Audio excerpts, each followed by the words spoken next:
তানজিদ তামিমের ধারাবাহিকতা, ছক্কার রেকর্ড গড়া, অন্যদের বাজে পারফরমেন্সে ঢাকার জয় এলো না, এমন হার কোনো কিছুর আক্ষেপ মেটায় না। এদিকে খুলনার অধিনায়ক ব্যাট বল হাতে সেরা।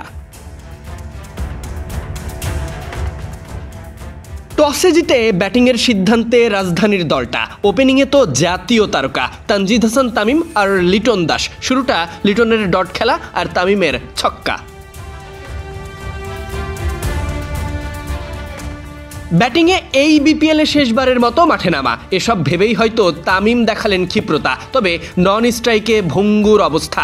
1-6 1-4 হাজিরা শোধ করে লিটন দাসের ফেরা। লিটন ফিল্ডে আসেন হাবিবুর রহমান সোহান, তিনিও বজায় রাখেন একই ধারা। পাওয়ার প্লেতে সবশেষ সংযোজন ফারমানুল্লাহ শাফি, 2 উইকেটে 54 রান পাওয়ার প্লেতে। এভাবেই ঢাকার পথ চলা। প্রথম 6 ওভারে করা অর্ধেকের বেশি রান তানজিদ হাসান তামিমের ব্যাটে। তিনি ব্যাটিং করেছেন 200+ স্ট্রাইক রেটে। তামিমের অর্ধশতক পূরণ হয় 28 বলে। তিনি খেলছেন দায়িত্ব নিয়ে। তবে অপর প্রান্তে ফারমানুল্লাহ শাফি ফেরেন 7 রানে। 12 ওভার শেষে 81 রান, 3 উইকেট হারিয়ে। এরপর সাব্বির রহমান যুক্ত হলে 2 দেশি ব্যাটার ঢাকার মাঠে। তবে স্কোরবোর্ডের রান যখন 81 থেকে 82-তে, তখন তামিম ফেরেন ট্রাপে পড়ে। 82 থেকে রান যখন 83-তে, থিসারা ফেরেন 0 রানে।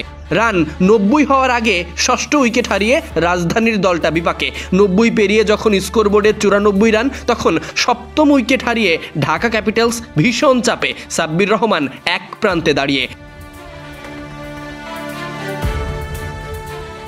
শেষের দিকে ভরসা হয়ে সাব্বিরের সঙ্গী রানা, তিনি এসে এক ছক্কা মেরে দলকে নিয়ে গেছেন 100-তে। সাব্বির রহমানের 20 আর রানার 13, বাকিদের 1-2-3 কন্ট্রিবিউশনে ঢাকা পৌঁছায় 123 রানে। 124-এর টার্গেটে খুলনা তখন ব্যাটিংয়ে।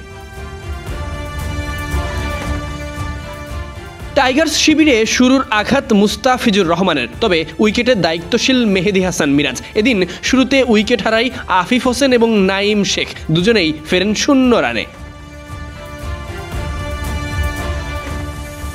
এদিকে খুলনার অধিনায়ক তুলে নিয়েছেন অর্ধশতক, 100+ টার্গেটকে বানিয়েছেন মামুলি। মিরাজকে সঙ্গ দিয়েছে অ্যালেক্স রোজ। 9 ওভার শেষে ওরা 2 উইকেট হারিয়ে পৌঁছে যায় 77 রানে। ম্যাচের বাকি অংশটুকু দেখে শুনে খেলে ওরা পৌঁছে যায় জয়ের বন্দরে।